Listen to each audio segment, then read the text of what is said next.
Harry Potter and the Sorcerer's Stone, Chapter 5. Jagan early. Harry woke up early the next morning, although he could tell it was daylight. He kept his heart tight. It was a dream, he told himself firmly. I dreamed a giant called Hagrid came to tell me I was going to a school for wizards. When I opened my eyes, I'll be at home in my cupboard. There was suddenly a loud tapping noise, and there's Aunt Petunia knocking on the door. Harry thought his heart sinking, but he still did not open his eyes. It had been such a good dream. Tap, tap, tap. All right, Harry mumbled. I'm getting up. Sat up, and Hagrid's heavy coat fell off him. The hut was full of sunlight. The storm was over. Hagrid himself was asleep on the collapsed sofa, and there was an owl rapping its claws on the window, a newspaper held in its beak.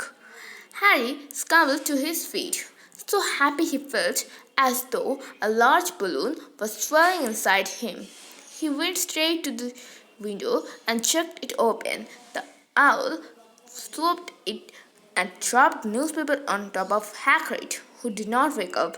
The owl then fluttered onto the floor and began to attack Hagrid's coat. Turned to that, Harry tried to wave the owl out of the way, but it snapped its beak fiercely at him and carried on savaging the coat. Hagrid said Harry loudly, "There's an owl! Pay him!" Hagrid grunted into the sofa. "What? He wants paying for delivering the paper. Look in the pockets." Hagrid's coat seemed to be made of nothing but pockets. Bunches of keys, slug beetles, balls of string, peppermint humbugs, tea bags. Finally, Harry pulled out a handful of strange-looking coins. "Give him 5 nuts," said Hagrid sleepily. "Nuts? Little bronze ones." Harry counted worth 5 little bronze coins, and the owl held out his leg so Harry could put the money into a small leather pouch tied to it. There he flew off the open window. Hagrid yawned loudly, sat up and stretched. "Best be off, Harry. Lots to do today. Gotta get up to London and buy all your stuff for school." Harry was turning over the wizard's coins and looking at them. He had just thought of something that made him feel as though that happy balloon inside him has got a puncture. Hagrid, said Hagrid, who was pulling on his huge boots. "I have not got any money. And you heard Uncle Vernon last night. He won't pay for me to go and learn magic." "Don't worry about that," said Hagrid, standing up and scratching his head. "Do you think your parents did not leave you anything? But if their house was destroyed, they did not keep their gold in the house, boy. Nah, first stop for us in Gringotts Wizard's Bank. Have a sausages? They're not bad gold, and I could not say no to a bit of your birthday cake neither." "Wizards have banks?" "Just the one, Gringotts, run by goblins." Harry dropped the bit of sausage he was holding. "Goblins!" "Yeah, so he would be mad to try and rob it. I will tell you that. Never mess with goblins, Harry. Gringotts is the safest place in the world for anything you want to keep safe, kept maybe Hogwarts. As a matter of fact, I gotta visit Gringotts anyway for Dumbledore, Hogwarts business." Hagrid drew himself up proudly. "He usually gets me to do important stuff for him. Fetching you, getting things from Gringotts, knows he can trust me. See, got everything. Come on then." Harry followed Hagrid out onto the rock. The sky was quite clear now, and the sea gleamed in the sunlight. The boat Uncle Vernon had hired was still there, with a lot of water in the bottom after the storm. "How did you get there?" Harry asked. Looking around for another boat flew said Hagrid. Clue? Yeah, but we will go back in this. Not supposed to use magic now. I have got you. They settled down in the boat, Harry still staring at Hagrid, trying to imagine him flying. Seems a shame to row, though, said Hagrid, giving Harry another of his sideways looks. If I was to speed things up a bit, would you mind not mentioning it at Hogwarts? Of course not, said Harry, eager to see more magic. Hagrid pulled out the pink umbrella again, tapped it twice on the side of the boat, and they sped up toward land. Why would you? Why would you be mad to try and rob Gringotts? Harry asked. Spell enchantment, said Hagrid, unfolding his newspaper as he spoke. They say there's a dragon guarding the high security walls. And then you gotta find your way. Gringotts is hundreds of miles under London Sea, deep under the underground. You'd die of hunger trying to get out, even if you did manage to get your hand on some match. Harry sat and thought about this while Hagrid read his newspaper, The Daily Prophet. Harry had learned from Uncle Vernon that people like to be left alone while they did say this. But it was very difficult. He never had so many questions in his life. Ministry of Magic messing things up as usual, Hagrid muttered, turning the page. There's a Ministry of Magic? Harry asked, before he could stop himself. Of course, said Hagrid. They wanted Dumbledore for minister, of course, but he would never leave Hogwarts, so old Cornelius Fudge got the job. Bungler, if ever there was one. So he pelts Dumbledore with owls every morning asking for advice. But what does a Ministry of Magic do? Well, their main job is to keep it from the muggles that they steal witches and wizards up and down the country. Why? Why blame me? Why blame me, Harry? Everyone would be wanting magic solutions to their problems. Nah, we're best left alone. At this moment, the boat bumped gently into the harbor wall. Hagrid folded up his newspaper and they clambered up the stone steps onto the street. Passers-by stared a lot at Hagrid as he walked through the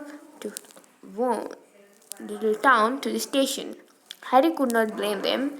Not only was Hagrid twice as tall as anyone else, he kept pointing at perfectly ordinary things like parking meters and saying loudly, "So that Harry thinks the smuggles dream up." Hagrid, said Harry, panting a bit as he ran to keep up. Did you say there are dragons at Gringotts? Well, so they say, said Hagrid. Kirky, I would like a dragon. You'd like one? Wanted one ever since I was a kid. Here we go. They had reached the station. There was a train to London in 5 minutes' time. Hagrid, who did not understand Muggle money, as he called it, gave the bills to Harry so he could buy their ticket. People stared more than ever on the train. Hagrid took up 2 seats and sat knitting what looked like a canary yellow circus tent. Still got you later, Harry? He asked as he counted stitches. Harry took the parchment envelope out of the pocket. Good, said Hagrid. There's a list there of everything you need. Harry unfolded a second piece of paper he had not noticed the night before and read. Hogwarts School of Witchcraft and Wizardry. Uniform. First year students will require number 1. 3 sets of plain frock robes black, one plain pointed hat black for day wear, one pair of protective gloves, dragon hide or similar. 4. One winter cloak, black silver fastenings. Please note that all people's clothes should carry name tags. Course books. All students should have a copy of each of the books. The Standard Book of Spells Grade 1 by Medanta Goswork, A History of Magic by Bethula Backshot Magica, The Theory by Albert Magical Theory by Albert Whiffing, A Beginner's Guide to Transfiguration by Emmerich Switch 1000 Magical Herbs and Fungi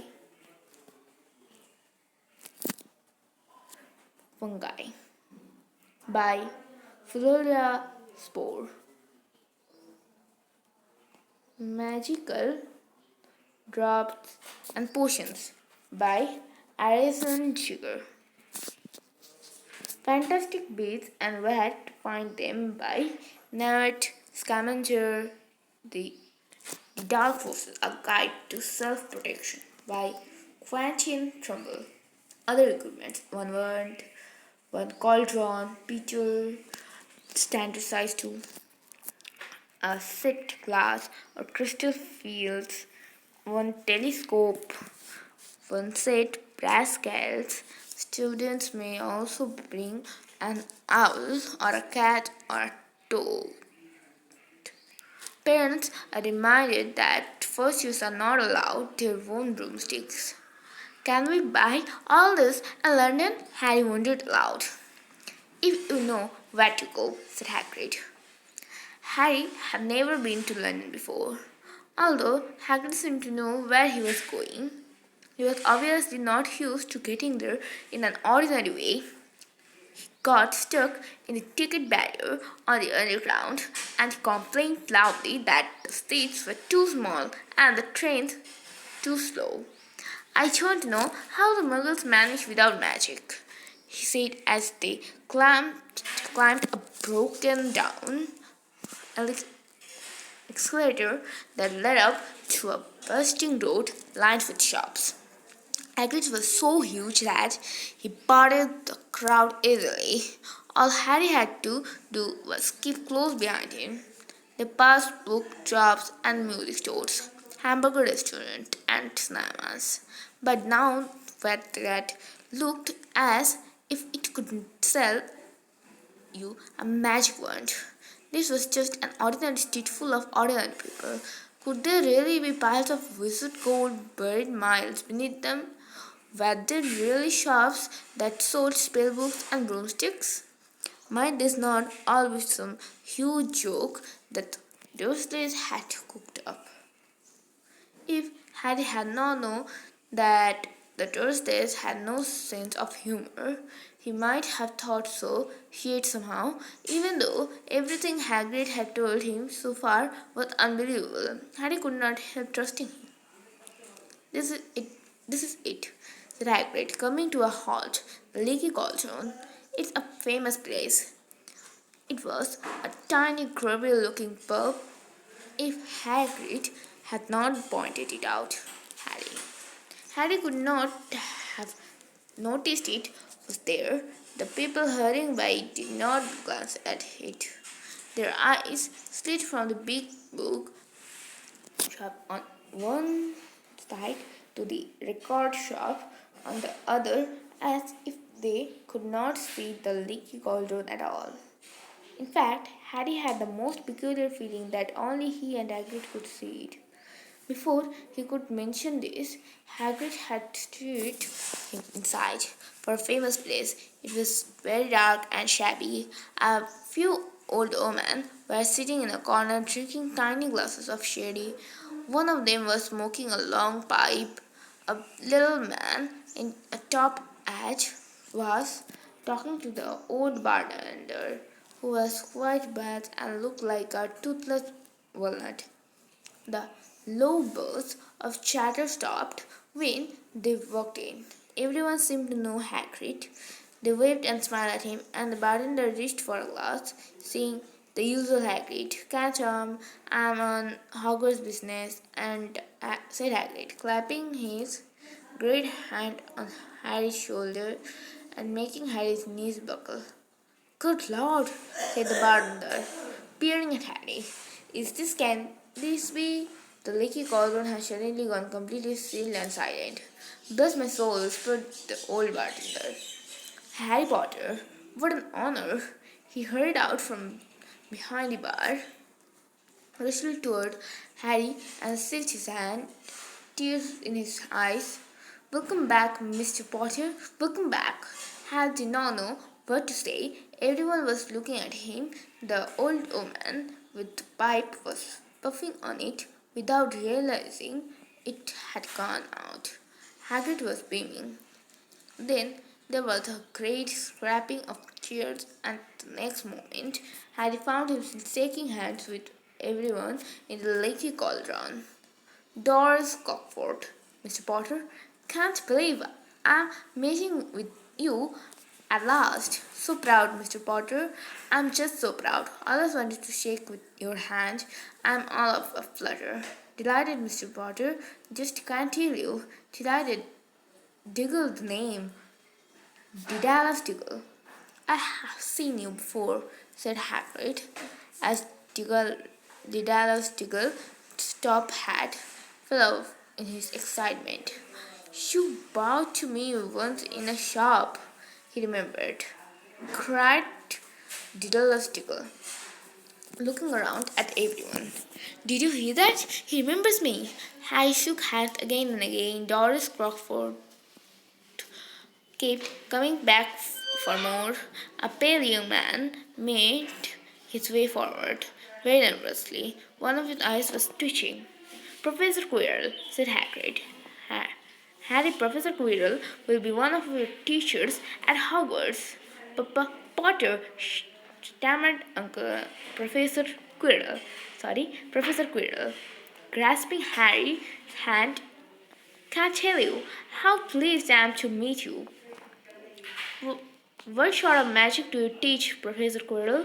"Defense against the dark arts," murmured Professor Quirrell, as though he would rather not think about it. "Not that you need it, Potter." He laughed nervously. "You'll be getting all your equipment, I suppose." "I have got to pick up a new book on vampires myself."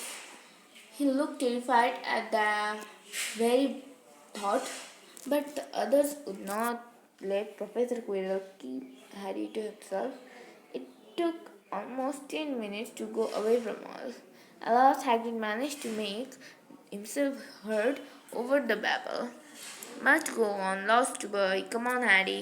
Doris Crawford shook Harry's hand one last time, and Hagrid led them through the bar and out into a small worked courtyard, where there was nothing but a trash can and a few weeds.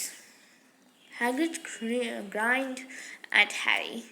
"Told you, didn't I? Told you you were famous." Even Professor Quirrell was trembling to meet you. Mind you, he was usually trembling. Is he always that nervous? "Oh, yeah, poor bloke. Brilliant mind." He was fine while he was studying out of books, but then he took a year off to get some first-hand experience. They say he met vampires in the Black Forest, and there was a nasty bit of trouble with a Hank. Never been the since scared of students, scared of his own subject. Now, where me, umbrella, vampires, hacks. Harry's head was swimming. Hagrid, meanwhile, was counting bricks in the wall above the trash can. "Three or two across," he muttered. "Right, stand back, Harry." He tapped the wall 3 times with the point of his umbrella. The brick he had touched quivered. It wrinkled in the middle. A small hole appeared.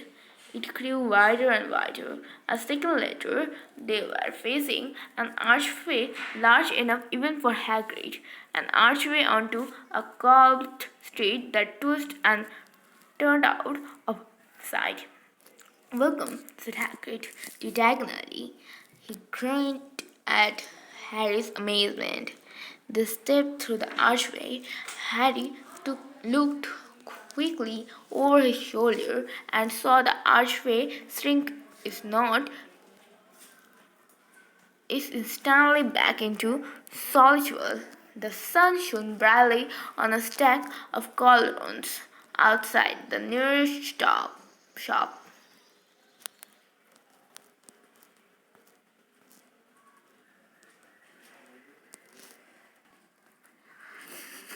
The sun shone brightly on a stack of cauldrons outside the nearest shop.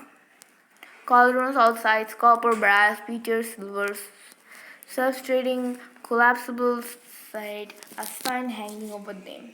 Yeah, you'll be needing one, said Hagrid. But we got to get your money first.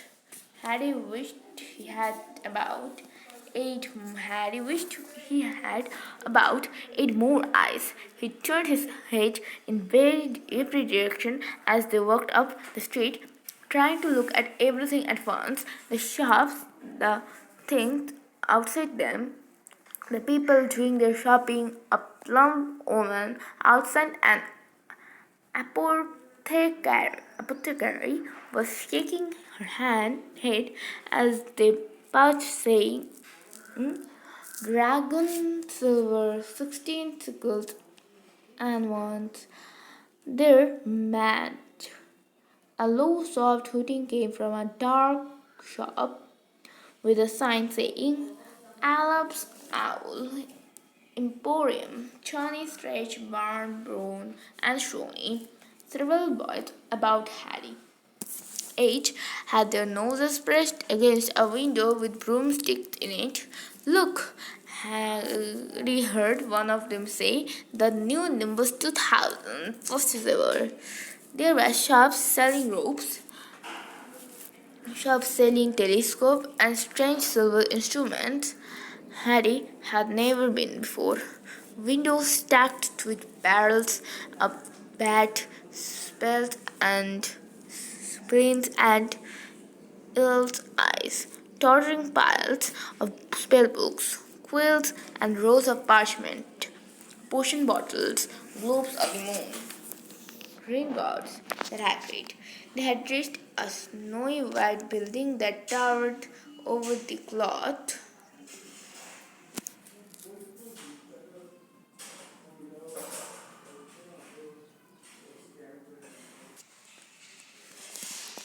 Yeah, that's. They had reached a snowy white building that towered over the other little shops, standing beside burnished bronze doors, wearing a uniform of scarlet and gold. Was, yeah, that's a goblin, said Hagrid quietly as they walked up the white stone steps toward him. The goblin was about a head shorter than Harry. They had a scrawny, clever face, a pointed beard, and had noticed very long fingers and feet. He bowed as they walked inside. Now they were facing a second pair of doors, silver this time, with words engraved upon them. "Enter, stranger, but take heed, a word awaits the sin of greed. For those who take but do not earn must pay most dearly in their turn. So if you seek beneath our floors a treasure that was never yours, thief, you have been warned. Beware of finding more than treasure there." "Like I said, you'd be mad to try and rob it," said Hagrid. A pair of goblins bowed them through the silver doors, and they were in a vast marble hall. About 100 more goblins were sitting on high stools behind a long counter, scribbling a large ledgers wearing coins in brass scales, examining precious stones through eyeglasses. There were too many doors to count leading up the hall, and yet more goblins were showing people in and out of this. Hagrid and Harry made for the counter. Morning, said Hagrid to a few goblins. We have come to take some money out of Mr. Harry Potter's safe. We have his key, sir. Got it here somehow. Well, said Hagrid, and he started emptying his pockets onto the counter, scattering a handful of malted dog biscuits over the goblin book of numbers. The goblin wrinkled his nose. Harry watched the goblin on their right, weighing a pile of rubies as a big as big as glowing coals.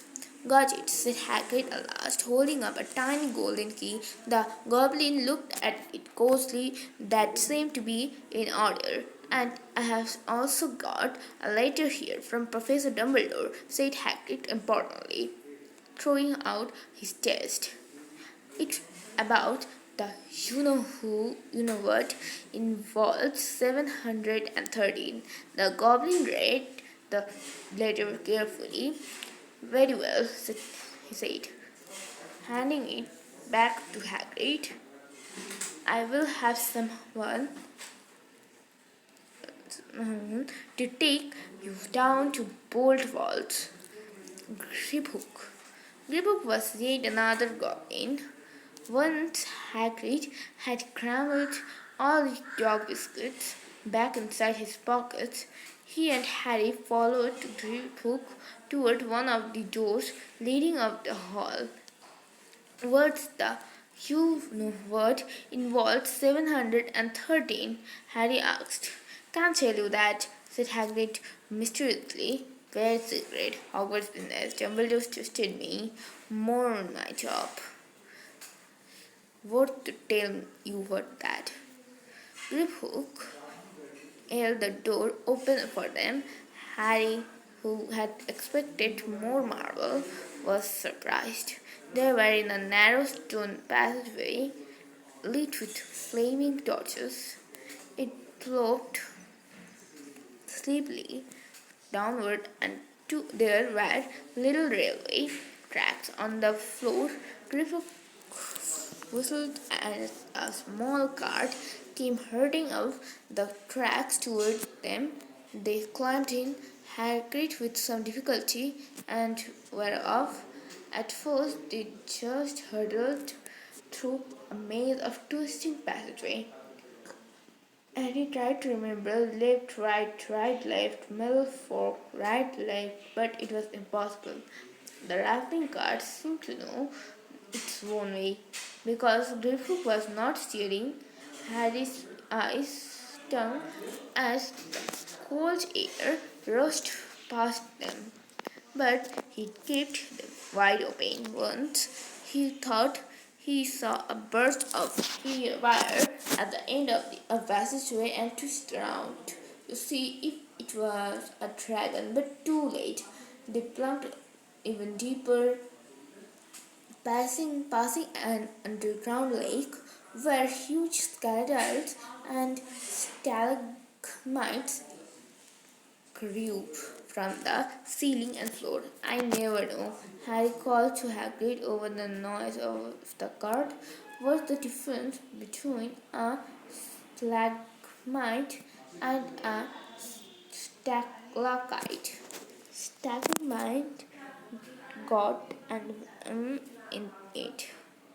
And said Hagrid, and don't ask me questions just now. I think gonna be sick, he said. He did look very green, and when the car stopped at last beside a small door in the passage wall, Hagrid got out and had to lean against the wall to stop his knees from trembling. Hook unlocked the door, and a lot of green smoke came blowing out, and as it cleared, Harry gasped. Inside were mounds of gold coins, columns of silver, heaps of little bronze nuts. All yours, smiled Hagrid. All Harry's. It was incredible. The Dursleys could not have known about this, or they would have had it from him faster than blinking. How often had they complained how much Harry cost them to keep? And all the time there had been a small fortune belonging to him, buried deep under London. Hagrid helped Harry pile some of it into a bag. The gold ones are gallant, he explained. Silver, 17 silver sickles to a gallon and 29 nut to a sickle. It is enough. Right, that should be enough for a couple of turns.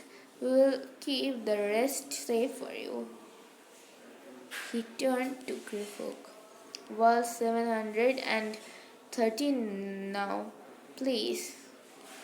Can we go more slowly? One speed only, said Greyhook. They were going even deeper now and gathering speed. The air became colder and colder as they hurled round their corners. They went rattling over an underground ravine, and Harry leaned over the side to try to see what was down at the dark bottom. But Hagrid groaned and pulled him back, but by the scruff of the neck.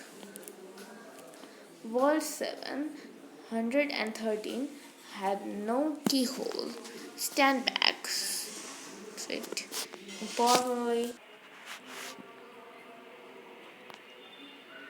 Wall 713, no keyhole. He stroked the door gently with one of his long fingers, and it simply melted away.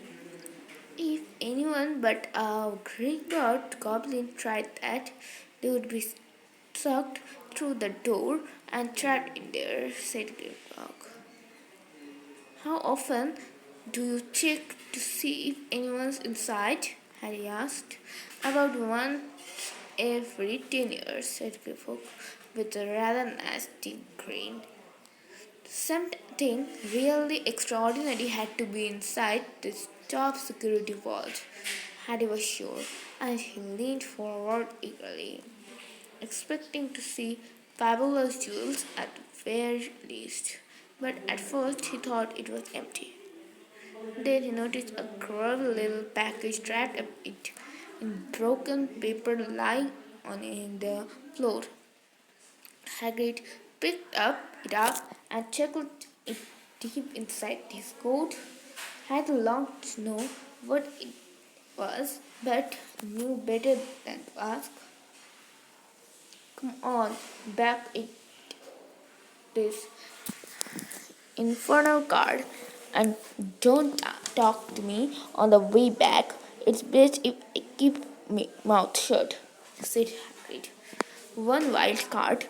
Right later, they stood blinking in the sunlight outside Gringotts. Harry did not know where to run first now that he had a bag full of money. He did not have to know how many gallons there were to pound to know that he was holding more money than he had in his whole life. More money than ever, even Dudley had ever had. Might as well got your uniform, said Hagrid, nodding toward Madame Maclean robes for all occasions. Listen, Harry, would you mind if I slipped off for a pick-me up in the leaky cauldron? I hate them Gringotts cards. He did still look a bit sick. So Harry entered Madame Malkin's shop alone, feeling nervous. Madame Malkin was squat, smiling sweet, dressed all in mauve. Gringotts, Hogwarts dear, she said, with Harry started to speak. Started to speak. Got the Lord there, another young man being filled up just now. In fact, in the back of the in the back of the shop, a boy with a pale, pointed face was standing on a foot slot, while a second witch pinned up his long black robes. Madame Malkin stood Harry on a stool next to him, slipped a long rope over his head, and began to pin it to the right length. "Hello," said the boy. "Gringotts too?" "Yes," said Harry. "My father's next door, buying my books, and mother's up the street, looking at phones," said the boy. He had a bored-run voice. "Then I'm going to drag them off to look at racing bulls. I don't see why first years can't have their own. I think I will blame father into getting me one, and I will smudge it in somehow." Harry was strongly minded utterly. "Have you got your own broom?" the boy went on. "No," said Harry. "Play Quidditch at all?" "No," Harry said again, wondering what on earth Quidditch couldn't be. "I do, father says it. It's a crime if I'm not picked to play for my house, and I must say I agree." "No, what house you'll be in Gate?" "No," said Harry, feeling more stupid by the minute. "Well, no more really knows until they get there, do they? But I know I'll be in Slytherin. All our family have been. Imagine being in Hufflepuff. I think I'll leave. Would not you?" Said Harry, wishing he could say something a bit more interesting. "I say, look at the man," said the boy suddenly, nodding toward the front window. Hagrid was standing there, grinning at Harry and pointing at two large ice creams to show he could not come in. "That's Hagrid," said Harry, pleased to know something that the boy didn't. "He works at Hogwarts." "Oh," said the boy, "I've heard of him. He's sort of servant, is not the... He's the gamekeeper," said Hagrid. He was liking the boy less and less every second. "Yes, exactly. I heard he's a sort of savage. Lives in a herd on the school grounds, and every now and then he is get drunk, tries to do magic, and ends up setting fire to his bed. I think he's brilliant," said Hannah coldly. "Do you?" said the boy, with a stone. "Why is he with you? Where are your parents?" "They did." He did not feel much like going into the matter with this boy. "Oh, sorry," said the other, not sounding sorry at all. "But they were our kind, were not they? They were a witch and wizard, if that's what you mean. I really don't think they should let the other sort in, do you? They're just not the same. They have never been brought up to know our ways. Some of them have never even heard of Hogwarts until they get the letter. Imagine. I think they should keep it in the old wizarding families. What's your surname, anyway?" But before Harry could answer, Madame Malkin said, "That's your turn, dear, my dear." And Harry, not sorry for an excuse to stop talking to the boy, hopped down from the footstool. Well, I'll see you at Hogwarts, I suppose, said the drawling boy. Harry was rather quiet as he ate the ice cream Hagrid had brought in, chocolate and raspberry crop with chopped nuts. "What's up?" said Hagrid. Nothing, had lied. They stopped to buy parchment and quills. Had cheered up a bit when he found a bottle of ink that changed color as he wrote. When they had left the shop, he said, "Hagrid, what's Quidditch?" "Blimey, Harry, I keep forgetting how little you know. Not knowing about Quidditch don't make me feel worse," said Harry. He told Hagrid about the pale boy in Madame Malkin's shop. And he said people from Muggle families should not even be allowed in. "You not from a Muggle family. If you'd known who you were, you'd grown up knowing your name. If his parents are wizarding folk. You saw what everyone in the leaky cauldron was like when they saw you. Anyway, what does he know about it? Some of the best I ever saw were the only ones with magic in them in a long line of muggles. Look at your mom. Look what she had for a sister." "So what is Quidditch?" "It's our sport, wizard sport. It's like sorcerer in the Muggle world.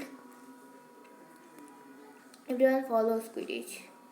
Played up in the air on broomsticks, and there's four balls. Sort of hard to explain the rules. And what are Slytherin, Hufflepuff, schoolhouses? There's four. Everyone says Hufflepuffs are a lot of duffers, but I, I bet I'm in Hufflepuff," said Harry gloomily. "Better Hufflepuff than Slytherin," said Hagrid darkly. "There's not a single witch or wizard who went bad who was not Slytherin. You know who was one." "Well, sorry, you know who was at Hogwarts years and years ago," said Hagrid.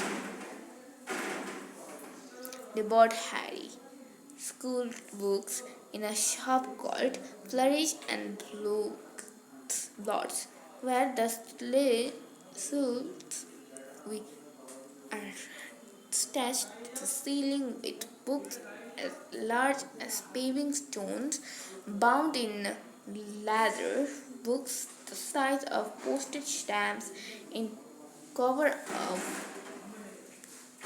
silk, books full of peculiar symbols, and a few books with nothing in there. All, even Dudley, who never read anything, would have been wild to get his hand on some of these. Hagrid almost had to drag Harry away from curses and counter curses, bewitch your friends and buffet your enemies with the lastest ravenous hair loss, jelly legs, chunk tying, and much, much more by Professor Vindictus Viridian. "I was trying to find out how to curse Dudley. I'm not saying that's not a good idea, but you not to use magic in the Muggle world except in very special circumstances," said Hagrid. "And anyway, you could not work any of them curses yet. You will need a lot more study before you'd get that level." Hagrid would not let Harry buy a solid gold cauldron either. It says Peter on your list, but they got nice set up scalar for weighing potion ingredients and a collapsible brass telescope. Then they visit the apothecary, which was fascinating enough to make up for its horrible smell. A mixture of bad eggs and rotten cabbages. Bottles of slimy stuff stood on the floor, jars of herbs, dried roots, and bright powders lined the walls. Bundle of feathers, strings of fangs, and snarled claws hung from the ceiling.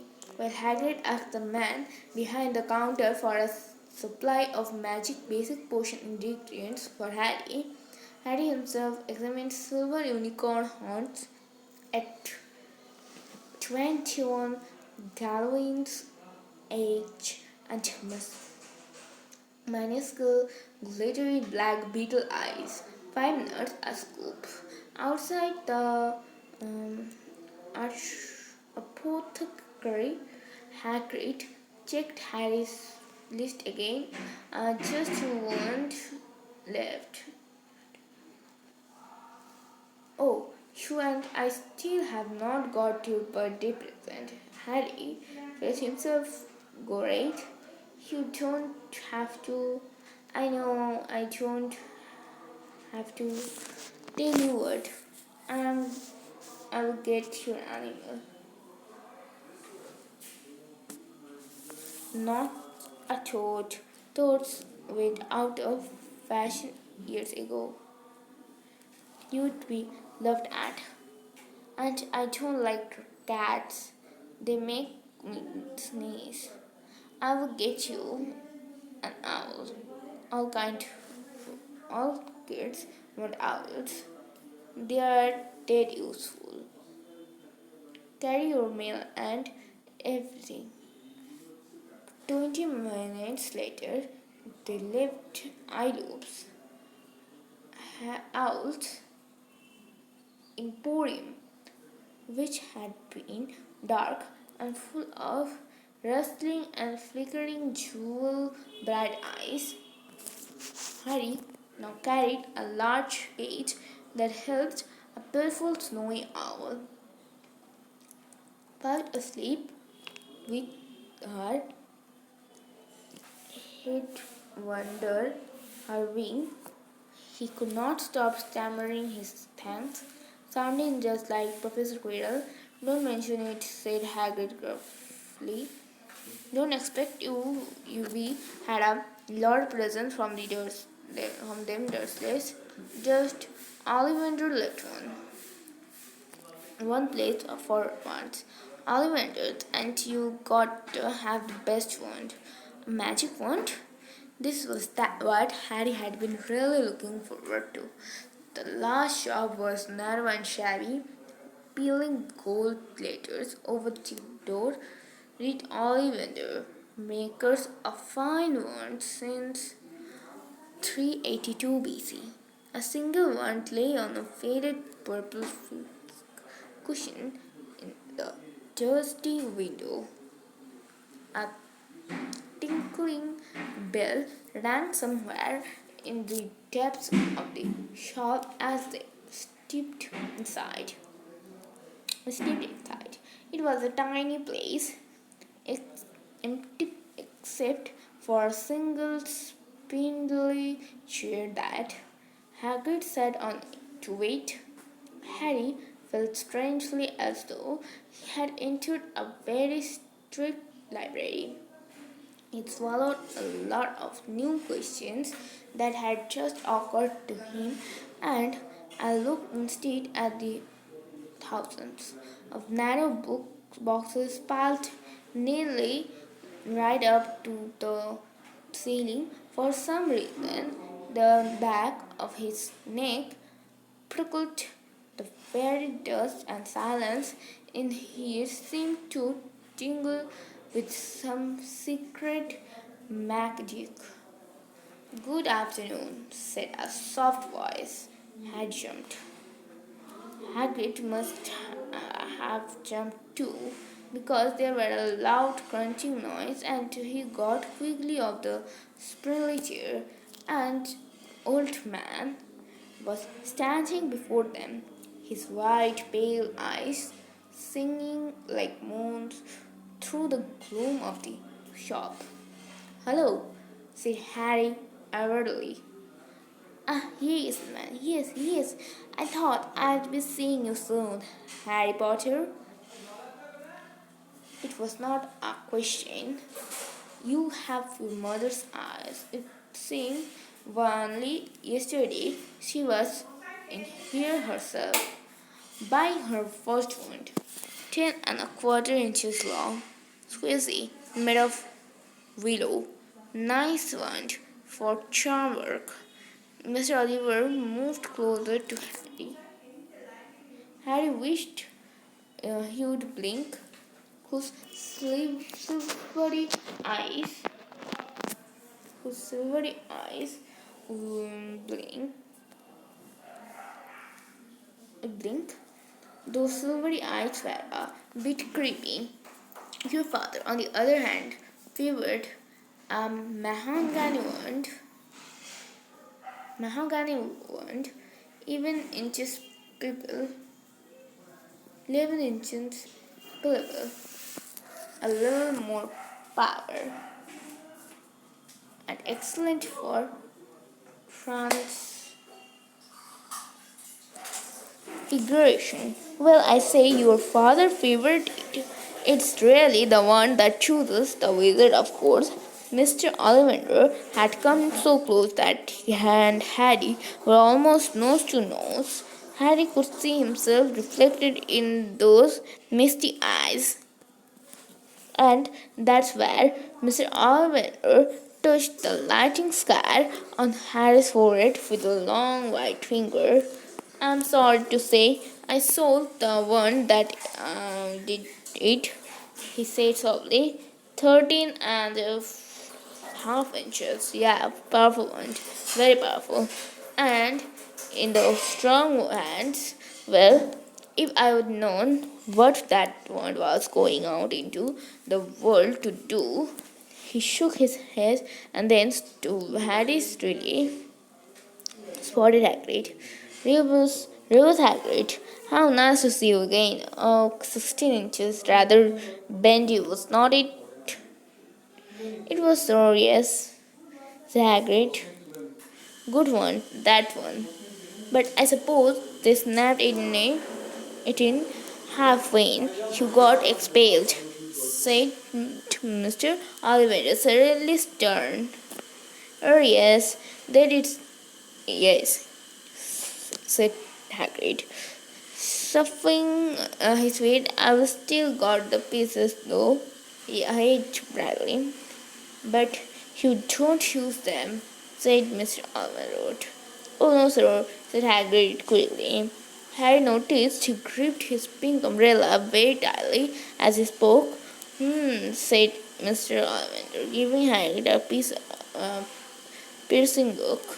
"Well, now, Mr. Potter, let me see." He pulled a long tape measure with silver making out of his pocket. "Which is your wand arm?" "Oh, well, I'm right-handed," said Harry. "Hold out your arm." "No, that's it." He measured Harry from shoulder, finger, then wrist to elbow, shoulder to floor, knee to armpit and round, he said, as he measured his sage. Every Ollivander wand had a core of powerful magical stings. "Mr. Potter, we use unicorn hairs, unique tail feathers, and the heartstrings of dragons. No two Ollivander wands are the same. No, no two Ollivander wands are the same, just as no to unicorns, dragons, or phenomena are quite the same. And of course, you will never get such good results with another wizard's wand. Harry suddenly realized that the tape measure, which was measuring between his nostrils, was doing this on its own. Mr. Ollivander was flitting around the ship, taking down boxes. That will do, he said, and the tape measure crumpled into a heap on the floor. Right then, Mr. Potter tried his wand, Beechwood and Dragon heartstring, 9 inches, 9 and flexible. Just take it and keep it a wave. Harry took the wand and, feeling foolish, whipped it around a bit, but Mr. West snatched it out from his hand almost at once. Maple and phenomenal feather, 7 inches. Quite whippy, dry. Harry tried but had hardly raised the wand when it too was snatched back by Mr. Ollivander. No, here, anyone here, 8.5 inches. Go on, try to get it out. Harry tried and tried. He had no idea what Mr. Ollivander was waiting for. The pile of tried ones was mounting higher and higher on the spindly hair, but the more ones Ollivander pulled from these slips, the happier he seemed to become. Tricky customer. Not to worry, we will find the perfect match here somewhere. I wonder now. Yes, why not? Useful combination. Holly and phenolic sparrow. 11 inches, 9 and supple. High to the wand, he felt a sudden warmness but he raised the wand above the body squeezing down through the dusty air, and a stream of red and gold sparks out from the end like a funnel throwing dancing spots of light into the well. Hagrid whooped and clapped, and Mr. Earl cried, "Oh, bravo, yes, indeed. Oh, very good. Well. How curious. How very curious." He put Harry's wand back into his box and wrapped it in brown paper, still muttering, "Curious. Sorry," said Harry, "but what's curious?" Mr. Ollivander fixed Harry's with his pale stare. "I remember every word I have even told Mr. Potter, every single word. It so happens that the Phoenix whose tail feature is in your wand gave another feather, just one another. It was very curious indeed that you should be destined for this wand when its brother, why its brother gave you that scar." Harry swallowed. "Yes, 13.5 inches, you. Curious indeed how these things happen. That the wand choose the wizard. Remember, I think we must accept great things for you, Mr. Potter. After all, he who must not be named did great things.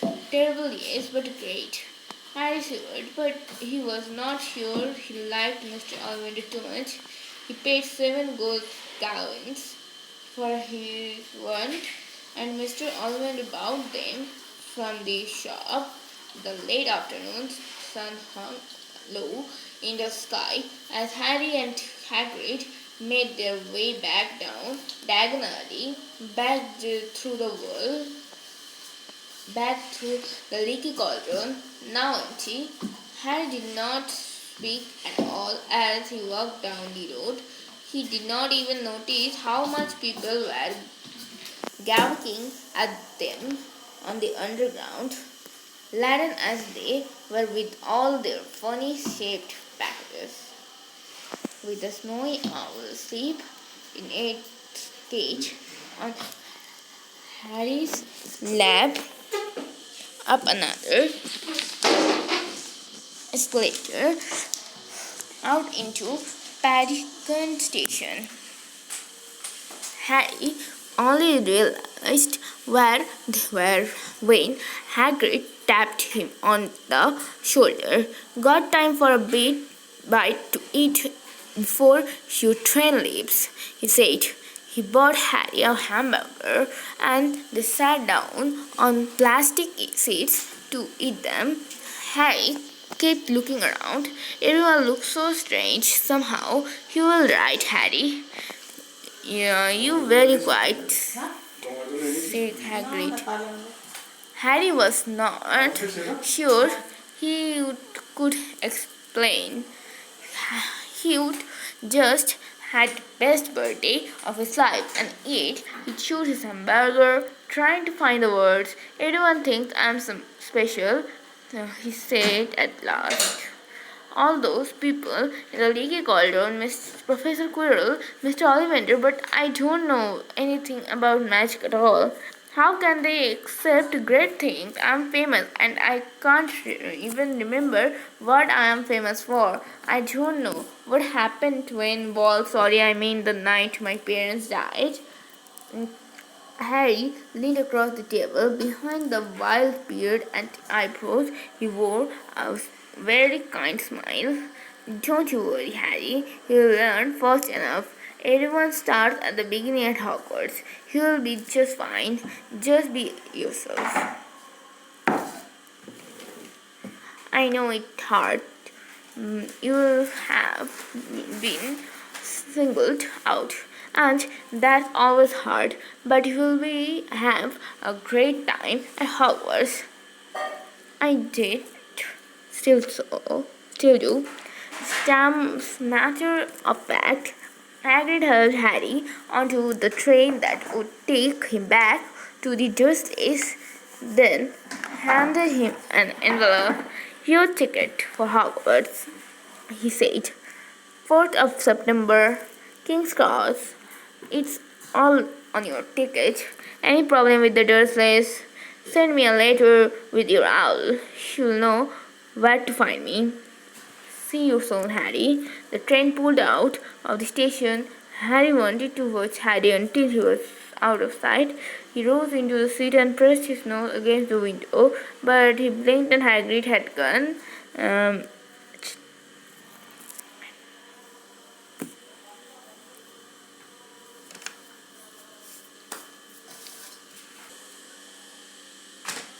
Today I have to complete, but next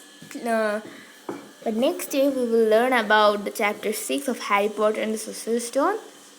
Please like my video and subscribe my YouTube channel and hit the bell icon beside it to get the next notification of my videos. Bye bye. Have a nice day.